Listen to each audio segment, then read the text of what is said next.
the purveyor of mis and disinformation, the largest global purveyor of fake information, is the United States government at this point. I don't trust a damn thing they say, and you shouldn't. Let me give you this story. This broke yesterday from the Blaze. Blaze Media can now reveal that the person who discovered the pipe bomb at the Democratic National Committee headquarters in Washington, D.C. on January 6th was a United States Capitol Police plainclothes officer. Now, let me refresh you on this. There were 2 pipe bombs that were found on January 6th. The FBI, with all of their resources, all of the surveillance video, cannot find who planted those bombs. Luckily, one was found by a passerby, the first one, at the RNC headquarters. Some woman apparently ran in and said, "I think there might be a pipe bomb in the alley." And they were like, "Oh, we've got to call the police." The police came and said, "Yes, it's a pipe bomb." But it didn't go off. In fact, the details that we have show that it probably wasn't really designed to go off, but it had like that kitchen timer. Then, just a few minutes later, another passerby was walking by a park bench right in front of the DNC headquarters, and they spotted what they thought was a pipe bomb.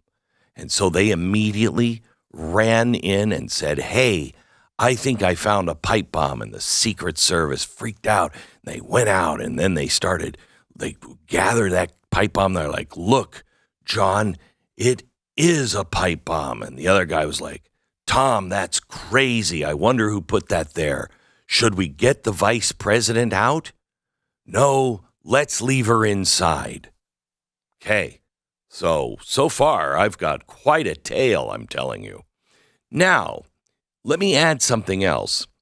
All of the text traffic and all of the diary, if you will, that the Secret Service keeps on January 6th, it was all accidentally deleted. Damn it. Did I push delete? I didn't mean to do that. I deleted all of it? Ah, crap. So they can't tell us exactly what happened. They can't tell us exactly why Kamala Harris left. She was at the Capitol waiting for the vote on the presidency to finalize that. She was supposed to be there. Remember, she's a member of the Senate, too. She's the tiebreaker. But she was suddenly called away, and nobody can recall why. And she had to go to the DNC headquarters. Why? We don't know. Probably something very important, though. And so the Secret Service rushed her in, got her in. They did a check of the whole area. They didn't find a pipe bomb. But this passerby, who just as a passerby, he found a pipe bomb. Secret Service couldn't. But the passerby found it because it was sitting right there in a way that it looked like it was meant to be discovered. Well, we've tried to find out who this guy is, this passerby, this innocent guy who had a sharp eagle eye and found that sitting on the sidewalk right in front of the park bench, all by himself. Found out who he was. He was a D.C. Metro police officer.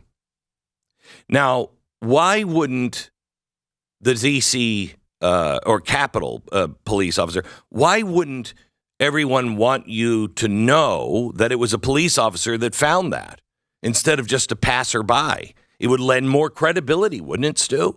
It wasn't just some old lady that's like, "I think that's a pipe bomb. It's got a timer on it." No. This is a D.C. cop. Right. Like you can see a couple of officers sitting there. Some random person comes up, maybe not appearing credible.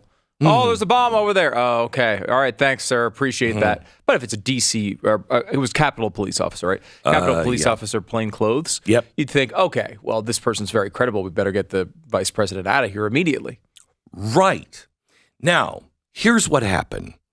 We now know that the United States Capitol Police plainclothes officer walked by, just happened to look down there on the sidewalk, and there was the pipe bomb.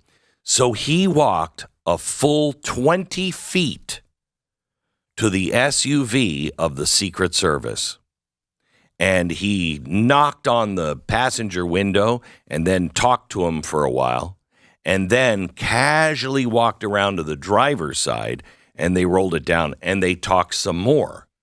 And what he said was, hey, right over there, about 20 feet from where we're sitting, I found a pipe bomb. Now, Secret Service, what do? Of course, they jump out. They call the bomb squad.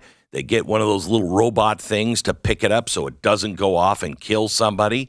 And they get the first thing they do is they get Kamala Harris away from the area. It's 20 feet away from her motorcade. Whoa, what a close call that was. Except that's not what they did. They left Kamala Harris in the building. And, before they took a look at that pipe bomb, they finished their lunch in the car. I mean, do we know where the lunch came from? I mean, No, sometimes they're, Look, dude, it's hot. I mean, I've had cold lunches all week. This is the only time we've had to eat our lunch, and while it's still hot. And if it could be something like off the Taco Bell craveable menu. Could be. It just could be something so delicious. They were like, But there it was, 15 to 20 feet away from the bomb, and they fed their face first. It's weird. It is weird. It's a weird decision. Yeah. And a weird that the Capitol Police and the congressional hearings didn't include the fact that that was a police officer.